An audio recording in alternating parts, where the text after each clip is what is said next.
Cheers, welcome to Oskar Blues Brewery. My name's Dale Katechis. I'm the founder. We've been doing this for 10 years.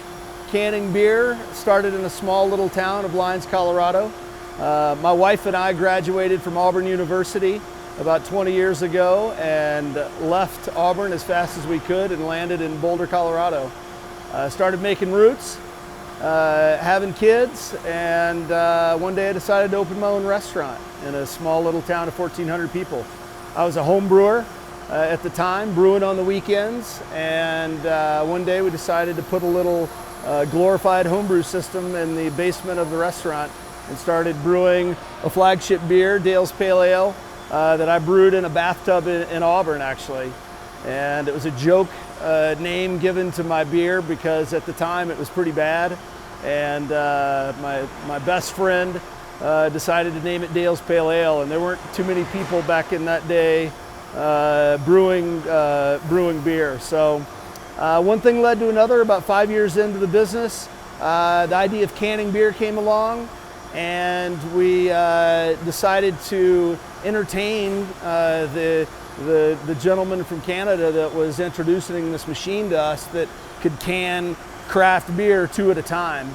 And we'd received this unsolicited fax from him marketing this product, and we laughed hysterically. We thought it was a joke. You have to rewind back to 2002. No one was canning beer at the time. So we decided to, like I said, entertain the guy. We went down to Ball Corporation, which is in Golden. It's about a half an hour from our brewery. And we watched how cans were made, and we learned that cans were a better, superior package for craft beer. And we use 4 ingredients in all of our beer, no preservatives, and the vessel is much more similar to the keg than anything else out there. And we had some barriers to the entry at the time, the biggest one being that the consumer's perception was that cans were made for cheap, lager-esque, we call it pusillanimous beers, and we decided to challenge the consumer that you could put craft beer in a can without any off flavor. The beer was going to stay fresher longer, it was more portable, it was more recyclable, and hell, it made you feel like an American drinking a can of beer. And so once we decided, or I guess we stopped laughing, the game was on, and we decided to jump over to the dark side of the can. And it was in 2002, November 2002, we sold our first can of beer, and it was on a 2-head filler and seaming it 1 at a time, putting it in a 6-pack ring, manually 6-packing it. And we'd do this during the night, and then in the day we'd load it onto a truck and drove it straight to the retailer and sold 1 can of beer at a time. One conscious decision was we knew that we wanted to be the ones to deliver the beer to retail, because what we were doing was uncharted territory in the craft beer world, and we needed to know for ourselves if this retailer was going to laugh at us in our face and how that would, how we would react to that.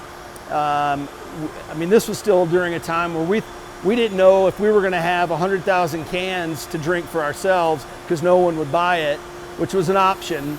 The other option was we were able to, at a very grassroots level, become educators to the retailer and to the customer, because we were doing it 1 at a time. And that's how craft beer is still sold to this day. It's very grassroots. Our organization is very events-based, and we like to go to retail and crack open a can of beer and say, do you like it? And it's pretty much that simple. What happened is when we got to retail, they crack open the beer, they loved our beer, and their heads spun around a couple times, and they laughed too and go, well, let's try it out. And next thing you know, beer starts selling, and since November 2002, we've been trying to basically fill the demand that's out there. So I think our first 6 to 7 years, we were over 100% growth each year. We average about 55% growth each year. So we're basically building a new company every year, and we're still having a lot of fun with it. back in the day, when we decided to basically jump off the edge of the cliff and start canning beer, there was no talk of anyone, that we knew of. It was, and I don't even know if at the time we thought we were that far ahead of the curve. It was just a risky move, and it's something that's kind of embedded in our culture. And I was always the guy that would jump off the cliff first and then figure out what to do after I jumped. But soon after, Ska Brewing, good friends of ours down in Durango, started canning beer. And what was neat about that time was no one was doing it, so we didn't really have anyone to call. And that was frustrating because we had no one to rely on or get advice from, and it wasn't that the big guys were going to help us out. So what we learned early on is that we wanted to help the entire segment grow, and we knew that if people were doing a good job of it, just like Ska did, that the segment would grow because we knew the benefits of the can. I mean, we knew it wasn't a gimmick. And so as craft brewers, we sell quality. You want the best package for your beer, and a can is that, and it's not real arguable. Even the purists that are out there can't provide a great argument about why the can isn't a better vessel.